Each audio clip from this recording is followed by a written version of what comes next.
আল্লাহর ওলি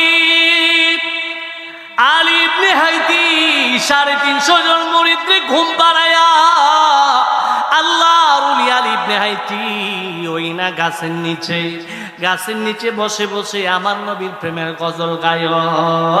মায়ার নবী গো তুমি প্রেম শিখায়া কোথায় রোকাইলা, তুমি মায়া শিখায়া কোথায় রোকাইলা, বলেন মায়ার তুমি প্রেম শিখায়া কোথায় লুকাইলা, তুমি মায়া শিখায়া প্রেম শিখায়া এই অদম রে প্রেম শিখ এই অদম রে কেনে পাগল করিলা গো, তুমি প্রেম শিখায়া কোথায় লুকাইলা, তুমি মায়া শিখায়া লুকাইলা, বলেন মায়ার নবী গো তুমি প্রেম শিখায়া কোথায় লুকাইলা, তুমি মায়া শিখায়া। আল্লাহর ওলি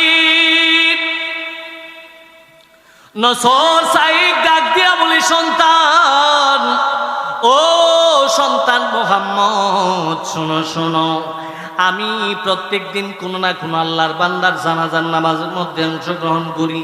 জানাজার নামাজের মধ্যে অংশগ্রহণ করতে করতে আমার আল্লাহ আমারে এমন তক্কার উলি বানাইছেন, আমারে আমার আল্লাহ মুস্তাজাবুদ দাওয়ার উলি বানাই দিয়েছেন। আমি আল্লাহর দরবারে দোয়া করতে দেরি হয়, আবার আল্লাহ কবুল করতে দেরি হয় না। এবার নসর সাইক ডাক দিয়া বলে, সন্তানেরে ও সন্তান মোহাম্মদ শোনো শোনো, আজকে আমি একজন বান্দার জানাজার নামাজের মধ্যে অংশগ্রহণ করতে গেলাম।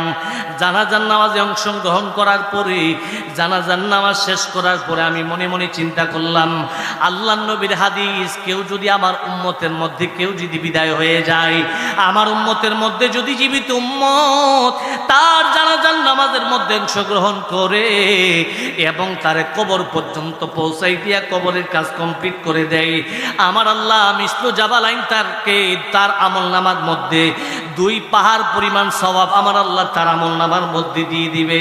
এই চিন্তা করে আমি যেই মাত্র তার কবরের মধ্যে চলে গেলাম তারে কবরস্থ করার জন্য। কবরের মধ্যে যাওয়ার পরে তার আলিয়া উলাদ 3 জন তারে কবরে নামার জন্য কবরে নেমে গেল।